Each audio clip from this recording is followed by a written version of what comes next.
বাংলাদেশের বিরাজমান পরিস্থিতিতে অংশীদারত্ব চুক্তি আলোচনা স্থগিত করেছে ইইউ।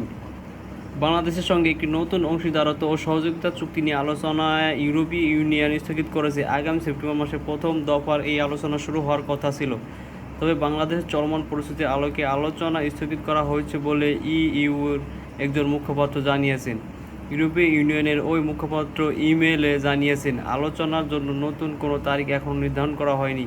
অংশীদারিত্ব সহযোগিতা চুক্তির আওতায় ইউরোপীয় ইউনিয়ন একটি দেশের সঙ্গে অর্থনৈতিক ও বিভিন্ন ক্ষেত্রে সহযোগিতা দিয়ে থাকে। বাংলাদেশ ও ইউরোপীয় ইউনিয়নের মধ্যে পারস্পরিক সম্পর্ক আরও সম্প্রসারণ ও বিকাশের লক্ষ্যে গত বছরের 25 অক্টোবর নতুন ইইউ বাংলাদেশ অংশীদারত্ব ও সহযোগিতা চুক্তির বিষয়ে আলোচনা শুরুর সিদ্ধান্ত হয়। ব্রাসেলসে অনুষ্ঠিত ওই অনুষ্ঠানে প্রধানমন্ত্রী শেখ হাসিনা, ইউরোপীয় commissioner president Ursula von der Leyen উপস্থিত ছিলেন। ওই অনুষ্ঠানে বাংলাদেশের বিদ্যুৎ খাতে নবায়নযোগ্য জ্বালানি প্রকল্পে 40 কোটি ইউরো অর্থায়নের লক্ষ্যে ইউরোপীয় বিনিয়োগ ব্যাংক ও বাংলাদেশ সরকারের মধ্যে একটি চুক্তি সই হয়। বাংলাদেশের জলবায়ু পরিবর্তনের প্রভাব হ্রাসের লক্ষ্যসমূহ অর্জন ও দেশের বিদ্যুৎ খাতের পরিবেশসম্মত টেকসই রূপান্তরের জন্য এই অর্থ খরচ করার কথা। এছাড়া আরও 5টি ক্ষেত্রে সহযোগিতা বাবদ 7 কোটি ইউরো চুক্তি সই করা হয়। এই 5টি ক্ষেত্র হলো শিক্ষা, শ্রবণ কাজ, পরিবেশসম্মত নির্মাণ শিল্প, গভর্নেন্স ও জেন্ডার ভিত্তিক সহিংসতা রোধ।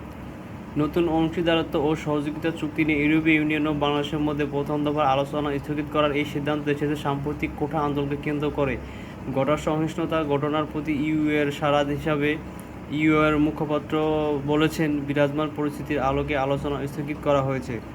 ইইউ-এর বৈদেশিক নীতি বিষয়ক প্রধান আরও বলেন, এছাড়া আইনশৃঙ্খলা রক্ষাকারী বাহিনীর কর্মকর্তাদের হত্যা, সহিংসতা, নির্যাতন, গণগ্রেপ্তার ও সম্পদের যে ক্ষয়ক্ষতি হয়েছে তা নিয়ে আমি গভীরভাবে উদ্বিগ্ন। অবশ্যই এসব কর্মকাণ্ডের পুনরুদ্ধার, তদন্ত ও দায়ী ব্যক্তিদের বিচারের আওতায় আনতে হবে। জোসেফ বোরেল বলেন, এ সংকটের পরিপ্রেক্ষিতে বাংলাদেশের কর্তৃপক্ষ কী পদক্ষেপ গ্রহণ করবে সেদিকে তারা গভীর নজর রাখবেন। ইউরোপীয় ইউনিয়ন বাংলাদেশ সম্পর্কের মূলনীতিগুলো বিবেচনায় রেখে তারা আশা করেছেন, বাংলাদেশের সব ধরনের মানবাধিকারের প্রতি পূর্ণ সম্মান জানানো হবে।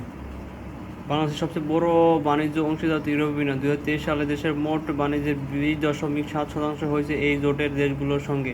এই দেশগুলো বাংলাদেশ থেকে পণ্য আমদানি করে, তার 90% বেশি হলো তৈরি পোশাক। স্বল্প উন্নত দেশগুলোর জন্য ইউরোপীয় ইউনিয়নে এভরিথিং বাট আর্মস বা অস্ত্র ছাড়া সব কিছু শীর্ষক যে কর্মসূচি রয়েছে, একটি এলডিসি হিসাবে তার সবচেয়ে বেশি সুবিধা পায় বাংলাদেশ। এর আওতায় স্বল্পোন্নত দেশ থেকে জোটের দেশগুলো শুল্ক ও কোটামুক্তভাবে পণ্য আমদানি করে।